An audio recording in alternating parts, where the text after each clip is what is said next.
루카가 전한 거룩한 복음입니다. 모세의 율법에 따라 정결례를 거행할 날이 되자 예수님의 부모는 아기를 예루살렘으로 데리고 올라가 주님께 바쳤다. 주님의 율법에胎를 열고 나온 사내 아이는 모두 주님께 봉헌해야 한다고 기록된 대로 한 것이다.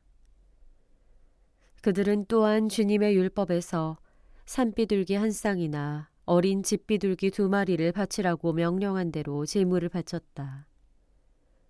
그런데 예루살렘에 시메온이라는 사람이 있었다. 이 사람은 의롭고 독실하며 이스라엘이 위로받을 때를 기다리는 이였는데 성령께서 그 위에 머물러 계셨다. 성령께서는 그에게 주님의 그리스도를 뵙기 전에는 죽지 않으리라고 알려주셨다. 그가 성령에 이끌려 성전으로 들어갔다. 그리고 아기에 관한 율법의 관례를 준수하려고 부모가 아기 예수님을 데리고 들어오자 그는 아기를 2팔에 받아 안고 이렇게 하느님을 찬미하였다.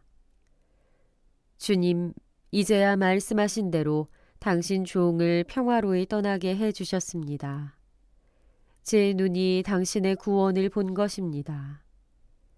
이는 당신께서 모든 민족들 앞에서 마련하신 것으로 다른 민족들에게는 계시의 빛이며 당신 백성 이스라엘에게는 영광입니다.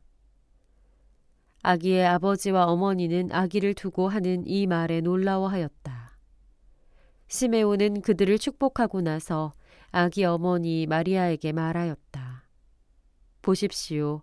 이 아기는 이스라엘에서 많은 사람을 쓰러지게도 하고 일어나게도 하며 또 반대를 받는 표징이 되도록 정해졌습니다. 그리하여 당신의 영혼이 칼에 꿰찔리는 가운데 많은 사람의 마음속 생각이 드러날 것입니다. 주님의 말씀입니다.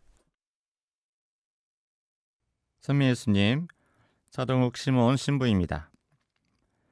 누군가를 간절히 기다려보신 적이 있으십니까?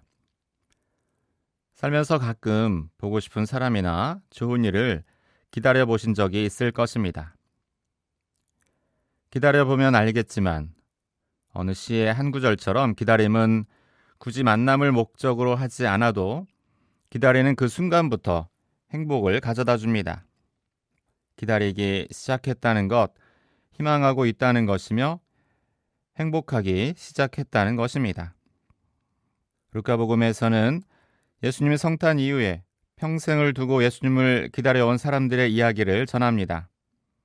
그리고 그들은 그 기다림만으로 행복했던 사람들입니다.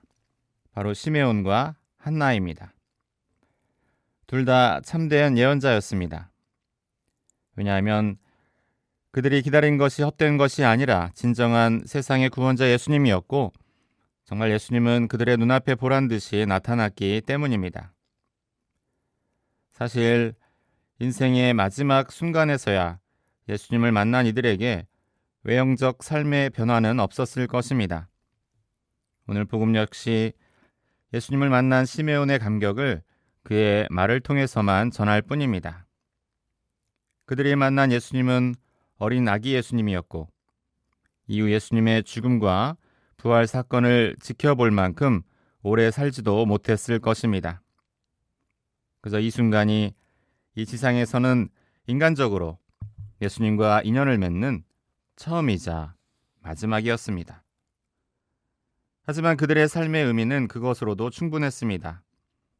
시메온도 한나도 예수님을 기다리는 것만으로 평생을 충실하고 가치 있게 살았던 사람들입니다.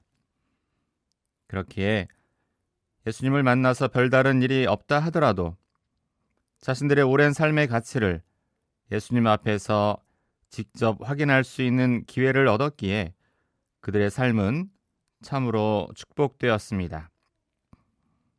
그들이 예수님을 만난 순간은 오직 한순간일 뿐이어도 예수님을 기다림으로 살았고 예수님의 탄생을 기뻐하며 살았기에 그들은 평생을 예수님과 함께 살았습니다.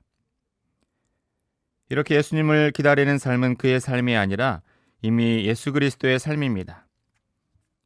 예수님의 탄생을 기뻐하는 삶 역시 예수 그리스도의 삶입니다. 형제 자매 여러분, 성탄 8일 축제 기간입니다. 예수님께서 우리에게 오셨는데 아직도 우리는 예수님과 함께 살지 못하는 것은 아닌지 이 축제 기간 내에 살펴보면 좋겠습니다. 오늘 예수님을 두 팔에 안은 시메온이 얼마나 기뻐했을지 묵상하며 그 기쁨을 함께 간직할 수 있기를 청합시다. 예수님과 함께 이 해를 마감하고 새해에도 예수님과 함께 삶을 살아가는 그리스도인이 되길 바랍니다.